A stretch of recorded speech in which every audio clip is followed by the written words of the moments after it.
హల్లెలూయా హల్లెలూయా. అంశం ఏంటంటే మీరు దేవుని ఆలయమై ఉన్నారు. ఎవరు? మీరెవరు? మనమే. మనము దేవుని ఆలయమైనట్టుగా మనం ఇక్కడ చూస్తున్నాం. ఈ లోకంలో దేవుడి ఆలయమై ఉన్న మనము ఎలా ఉండాలి? పరిశుద్ధంగా ఉండాలి.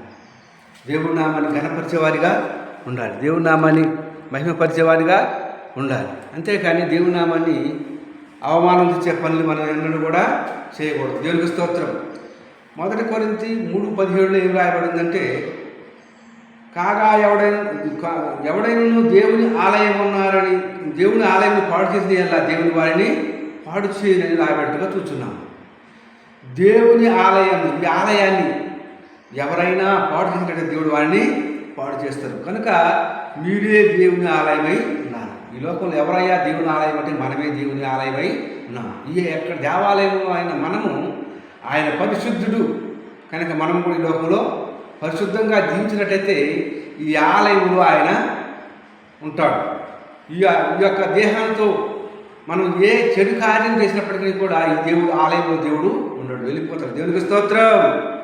కనుక ఈ ఆలయముని పాడు చేసేది ఏంటయ్యా అంటే సారా, బ్రాందీ, బిస్కీ, రమ్ము ఇటువంటి యొక్క చెడు అలవాట్ల వల్ల ఇవి తాగటం వల్ల ఈ ఆలయాన్ని ఏం చేస్తున్నాడు? మనము పాడు చేస్తున్నాం. దేవునికి స్తోత్రం.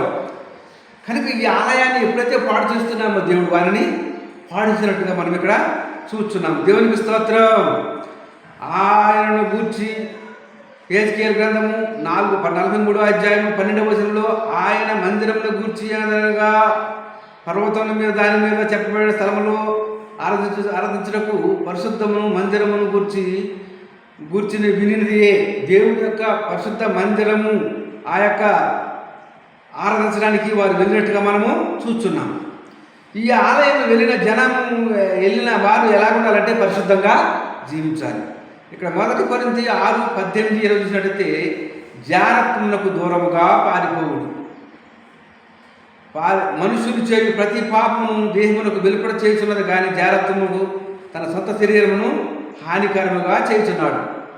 జారత్వం చేస్తున్నారు చాలామంది, కానీ తన సొంత శరీరాన్ని పై దేహంతో చేసినది ఏ కార్యమైనను జారత్వం చేయదైనను దేహం చేసిన పాపము చేయబడుతున్నాడు.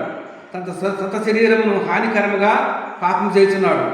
మీ దేహము దేవునికి అనుగ్రహించబడింది. ఈ దేహము ఎవరు అనుగ్రహించబడింది? దేవుడు అనుగ్రహించబడింది. ఇది దేవుడు అనుగ్రహించబడిన ఈ శరీరాన్ని దేవుని యొక్క సేవకు ఉపయోగించాలి. దేవుని యొక్క మాటలు, దేవుని యొక్క ప్రవర్తన, దేవుని యొక్క ఆలోచనలు తోటి మనం నడుచుకోవాలన్నట్టుగా మనము చూస్తున్నాము. మీలో ఉన్న పరిశుద్ధాత్మక ఆలయం ఉన్నది మీరు ఎరుగురా. దేవుని యొక్క ఆత్మ మీలో ఉన్నది, పరిశుద్ధాత్మ ఉన్నది మీరు ఎరుగురా. మీరు మీ సొత్తు కాదు, విలువ పెట్టి కొనబడిన వారు. మీరు మీ సొత్తు కాదు, విలువ పెట్టి కొనబడిన వారు. కనుక ఆ విలువ పెట్టి కొనబడిన మనము పవిత్రంగా పరిశుద్ధంగా మనం ఈ లోకంలో జీవించాలి. దేవునికి స్తోత్రం. కనుక అపవిత్రుడు పాపము శుద్ధి చేసుకొని ఎడల మనుష్యుడి సమాజంలో కొట్టివేయబడును.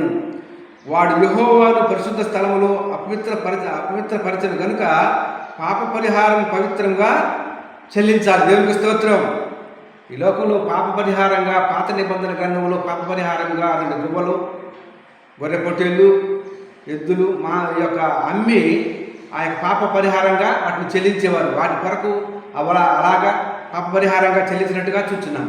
కానీ కొత్త నిబంధనలు మన పాప పరిహారార్థం ఆయన లోకానికి వచ్చి 33 సంవత్సరాలు జీవించి మన పాపముల నిమిత్తం ఆయన శిలువ మీద వేలాడబడి పుట్టవేయబడి మన పాపముల కొరకు ఆయన రక్తాన్ని చిందించాడు. కనుక అట్టి గొప్ప దేవుడి ఆయన ఆలయాన్ని మనం పరిశుద్ధంగా ఉంచుకొని అనేకులకు ఆశీర్వాదకరంగా ఉండాలని ఈ యొక్క మధ్యాహ్నకాల సమయంలో దేవుడు నీతో నాతోటి మాట్లాడుతున్నాడు. కనుక ఈ కొద్ది మాటలు దేవుడు దీవించును గాక.